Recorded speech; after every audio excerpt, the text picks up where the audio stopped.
ഡിറ്റോക്സിന്റെ പുതിയൊരു എപ്പിസോഡിലേക്ക് എല്ലാവർക്കും സ്വാഗതം. ഇന്ന് ഞാൻ കാണിക്കാൻ പോകുന്ന ഒരു ചിക്കൻ റോസ്റ്റ് ആണ്. ഇതിനു മുന്നേ വറുത്തരച്ച ചിക്കൻ കറി കാണിച്ചായിരുന്നു. കണ്ടിട്ടില്ലാത്തവർക്ക് വേണ്ടി താഴെ ഡിസ്ക്രിപ്ഷനിൽ ലിങ്ക് കൊടുത്തേക്കാം, അതൊന്ന് കാണണം. ഇന്നിപ്പോൾ ഉണ്ടാക്കാൻ പോകുന്നത് ഒരു ചിക്കൻ റോസ്റ്റ് ആണ്. അപ്പോൾ നമുക്കതൊന്ന് ഉണ്ടാക്കിയാലോ. ചിക്കൻ റോസ്റ്റിന് ഞാനിപ്പോൾ ഒരു കിലോ ചിക്കനാണ് എടുത്തേക്കുന്നത്. നമുക്ക് ആദ്യം ഇതിനെ മാരിനേറ്റ് ചെയ്യണം. അപ്പോൾ അതിനാവശ്യമുള്ള സാധനങ്ങൾ ഞാൻ എടുത്തു വെച്ചിട്ടുണ്ട്. ഒരു 1/2 ടീസ്പൂൺ മഞ്ഞൾപ്പൊടി, പിന്നെ ഓരോ ടീസ്പൂൺ വെച്ച് ജിഞ്ചറും ഗാർലിക്കും ചെറുതായിട്ട് ചോപ്പ് ചെയ്തത്, രണ്ടും ഓരോ ടീസ്പൂൺ വെച്ചുണ്ട്.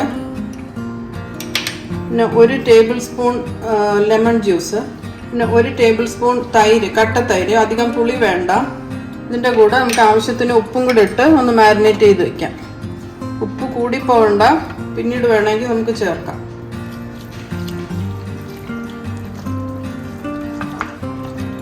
ശരിക്കും കൈവച്ച് തന്നെ നല്ലോണം പ്രസ് ചെയ്ത് എല്ലായിടവും ഇത് മാരിനേറ്റ് ചെയ്യണം. എന്നിട്ട് ഇത് നമുക്കൊരു 10-20 മിനിറ്റത്തേക്ക് മാരിനേറ്റ് ചെയ്ത് വെക്കാം. കുറച്ച് നേരത്തേക്ക് വെച്ചേക്കാം. നമുക്കിതിന് ഇടാനുള്ള മസാല നമ്മൾ പൊടിച്ചെടുക്കുകയാണ് ചൂടാക്കി. അതിന് ഞാൻ ക്വാണ്ടിറ്റി കൊടുത്തേക്കാം. ഇപ്പം ഞാൻ എന്തൊക്കെയാണെന്ന് മാത്രമേ പറയുന്നുള്ളൂ.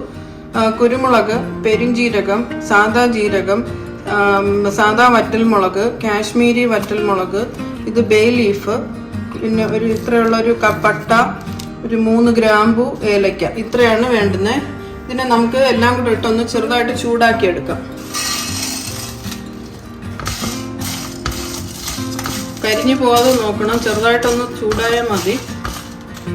ചെറുതായിട്ടൊന്ന് എല്ലാം ചൂടായി കഴിഞ്ഞ് ഇനി നമുക്ക് കുറച്ച് നേരത്തേക്ക് തണുക്കാൻ വെക്കാം. തണുത്തതിന് ശേഷം വേണം പൊടിച്ചെടുക്കാൻ. മസാലക്കൂട്ട് നല്ലോണം തണുത്ത് കഴിഞ്ഞ് ഞാൻ മിക്സിയിലോട്ട് ഇട്ടിട്ടുണ്ട്. അതിനകത്തോട്ട് ഒരു ചെറിയ കഷ്ണം പുളി, കുറച്ച് വെള്ളവും കൂടെ ചേർത്ത് നമുക്ക് മിക്സ് ചെയ്യാം. ഇതും കൂടി ഇട്ട് കുറച്ച് മതി പുളി കൂടി പോരുത്. ആവശ്യത്തിന് വെള്ളം ഒഴിച്ച് നമുക്ക് നല്ല പേസ്റ്റ് ആക്കി അരച്ചെടുക്കാം. മസാല നല്ലോണം പേസ്റ്റ് ആയി കഴിഞ്ഞ് കേട്ടോ. ഇത് നമുക്ക് സൈഡിലോട്ട് മാറ്റി വെക്കാം. ചീനിച്ചട്ടി നല്ലോണം ചൂടായി കഴിഞ്ഞ് ഞാനിപ്പം ഒരു 2 ടേബിൾ സ്പൂൺ നെയ്യും 2 ടേബിൾ സ്പൂൺ വെളിച്ചെണ്ണയിലുമാണ് ഇത് ഉണ്ടാക്കുന്നത്. വേണമെങ്കിൽ 4 ടേബിൾ സ്പൂൺ നെയ്യ് ഒഴിക്കാം, അതാണ് കുറച്ചുകൂടെ നല്ലത്. ഞാനിപ്പോൾ ഇവിടെ 2 ടേബിൾ സ്പൂൺ നെയ്യ് എടുക്കുന്നുള്ളൂ. ബാക്കി ഒരു 2 ടേബിൾ സ്പൂൺ വെളിച്ചെണ്ണയും കൂടെ ഒഴിച്ചേക്കാം. അതിനകത്തോട്ട് 1 ടേബിൾ സ്പൂൺ നല്ലോണം ചോപ്പ് ചെയ്ത വെളുത്തുള്ളിയും ഇഞ്ചി, അതുപോലെ തന്നെ ഒരു ടേബിൾ സ്പൂണിൻ്റെ ഇഞ്ചി ചോപ്പ് ചെയ്തതും കൂടിയിട്ട് നല്ലോണം ഒന്ന് വഴറ്റാം. കുറച്ച് നല്ല മൂത്ത മണം വരുന്നുണ്ട്. ഈ സമയത്ത് നമുക്ക് ആവശ്യത്തിന് പച്ചമുളക്, ഞാൻ ഇപ്പോൾ 5-6 പച്ചമുളക് എടുത്തിട്ടുണ്ട്. അവരവരുടെ ആവശ്യത്തിനനുസരിച്ച് എടുക്കണം. അതിനകത്തോട്ട് കുറച്ച് കറിവേപ്പിലയും കൂടി ഇട്ടൊന്ന് മിക്സാക്കും. ഇതിനകത്തോട്ട് 2 സവാള നല്ലോണം ചെറുതായിട്ട് ചോപ്പ് ചെയ്തത്, അതും കൂടി ഇട്ടൊന്ന് മിക്സ് ചെയ്യാം. ഇനി കളർ മാറുന്ന വരെ ഒന്ന് നമുക്ക് വഴറ്റിയെടുക്കാം. പിന്നെ ചെറുതായിട്ട് കളറൊക്കെ ചേഞ്ച് ചെയ്ത് വന്നു കഴിഞ്ഞ് ഈ സമയത്ത് നമുക്കൊരു 1 ടീസ്പൂൺ മല്ലിപ്പൊടിയും കൂടി ഇട്ട് കൊടുക്കാം. എൻ്റെ ഒരു പച്ചമണം മാറിയാൽ മതി. ഇതിനകത്തോട്ട് 2 മീഡിയം സൈസ് തക്കാളി ചെറുതായിട്ട് സ്ലൈസായിട്ട് തിന്നായിട്ട് അരിഞ്ഞത്. ഇത് തക്കാളിയൊക്കെ നല്ല വെന്തുടഞ്ഞു കഴിഞ്ഞ് ഇതിനകത്തോട്ട് നമ്മൾ നേരത്തെ പേസ്റ്റാക്കി വെച്ചേക്കുന്ന ഈ മസാലക്കൂട്ടിടാം. മിക്സിയിൽ കുറച്ച് വെള്ളം കൂടെ ഒഴിച്ചിട്ട് ആ മസാല മൊത്തം അതിനകത്തോട്ടങ്ങ് ഒഴിക്കാം. ഈ സമയത്ത് നമുക്ക് ആവശ്യമുള്ള ഉപ്പ് നമ്മൾ ഇതുവരെ ഇതിന് ഇട്ടിട്ടില്ല, ചിക്കൻ ഇട്ടിട്ടുണ്ട്. ഇതിനാവശ്യമുള്ള ഉപ്പും കൂടെ ഇടാം.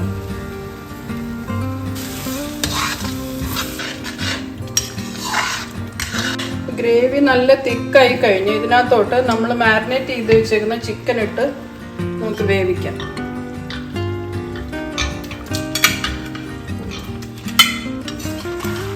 നല്ലോണം ഒന്ന് മിക്സ് ചെയ്യാം. നമ്മുടെ എല്ലാ മസാലയും ഇതിലായിട്ടുണ്ട്. എല്ലായിടവും നല്ലോണം ഒന്ന് മിക്സ് ചെയ്തതിന് ശേഷം നമുക്ക് അടച്ച് കുറച്ച് നേരം വേവിക്കാം. ഉപ്പ് ഈ സമയത്തൊന്ന് നോക്കിക്കോണം.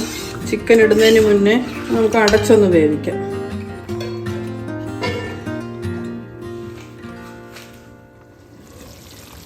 ഞാൻ 2-3 പ്രാവശ്യം ഇളക്കിയായിരുന്നു ഇടയ്ക്കൊന്ന്.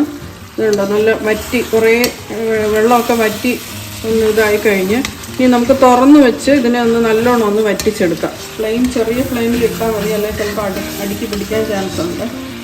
ഇവിടെ നമ്മുടെ പെരട്ട് ഒരുവിധം റെഡിയായി കഴിഞ്ഞ് നല്ല പെരണ്ട് എല്ലാം നല്ല ഇതായിട്ട് വന്നിട്ടുണ്ട്. ഇതിനകത്തോട്ട് നമുക്ക് കുറച്ച് മല്ലിയിലയും കുറച്ച് കറിവേപ്പിലയും കൂടി ഇടാം. അതിൻ്റെ കൂട്ടത്തിൽ 1 ടേബിൾ സ്പൂൺ നെയ്യും കൂടെ ഒഴിക്കാം. നെയ്യ് ഇപ്പം വല്ലപ്പോഴും ആയതുകൊണ്ട് കുഴപ്പമില്ല, എന്നാലേ അതിൻ്റെ ഒരു ടേസ്റ്റ് വരത്തുള്ളൂ. ഒന്നുകൂടെ ഒന്ന് മിക്സ് ചെയ്ത് വയ്ക്കാം. ലാസ്റ്റിൽ ഞാൻ 1 ടീസ്പൂൺ കുരുമുളകും കൂടെ ക്രഷ് ചെയ്തത് ഇടുന്നുണ്ട്. അത് ആവശ്യമുണ്ടെങ്കിൽ ഇട്ടാൽ മതി. ചിക്കൻ പെരട്ട് റെഡിയായി കഴിഞ്ഞ് പിന്നെ നമ്മൾ ഉണ്ടാക്കിയതാ ചിക്കൻ പെരട്ട്. ഒന്ന് നോക്കിക്കേ, കണ്ടാൽ തന്നെ കഴിക്കാൻ തോന്നും.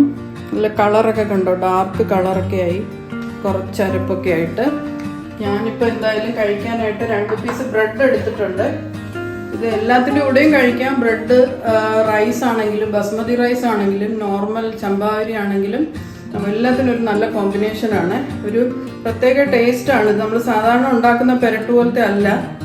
ഒന്ന് കഴിച്ചു നോക്കട്ടെ. ചിക്കനൊക്കെ നല്ലോണം വെന്ത് കഴിഞ്ഞു. ഇത് കണ്ടോ, കളർ കണ്ടോ? അത് കണ്ടാൽ തന്നെ നമുക്ക് കഴിക്കാൻ തോന്നും. ഞാൻ എന്തായാലും ഒന്ന് കഴിച്ചു നോക്കുകയാണ്. സാധാരണ കഴിക്കുന്ന ഒരു ടേസ്റ്റേ അല്ല, ഒരു വ്യത്യസ്തമായിട്ടുള്ളൊരു ടേസ്റ്റാണ്. എല്ലാവർക്കും ഇത് ഇഷ്ടപ്പെടും. എല്ലാവരും ഒന്ന് ട്രൈ ചെയ്യണം. നിങ്ങളുടെ എരിവ് മാത്രം നോക്കിയിടുക. ഇതിന് കറക്റ്റ് എരിവും പുളിയും എല്ലാം വന്നിട്ടുണ്ട്. പക്ഷെ ഒരു വ്യത്യസ്തമായിട്ടുള്ളൊരു ടേസ്റ്റാണ്. നെയ്യുടെയൊക്കെ ആയതുകൊണ്ടാണ് ഒരു പ്രത്യേക ടേസ്റ്റ് വന്നേക്കുന്നത്. ഞാൻ ആദ്യം വെളിച്ചെണ്ണയും ചേർത്തിട്ടുണ്ട്. 4 സ്പൂണും നെയ്യ് ഒഴിച്ചാൽ ഇതിലും ടേസ്റ്റ് വരും. അപ്പം നിങ്ങൾ എന്തായാലും ഒരു പ്രാവശ്യമെങ്കിലും ഇതൊന്ന് ട്രൈ ചെയ്ത് നോക്കണം. എല്ലാവർക്കും ഇഷ്ടപ്പെടുന്ന ഒരു റെസിപ്പിയാണ്. ഇനി മറ്റൊരു നല്ല വീഡിയോയുമായിട്ട് വീണ്ടും വരുന്നതായിരിക്കും. ബൈ.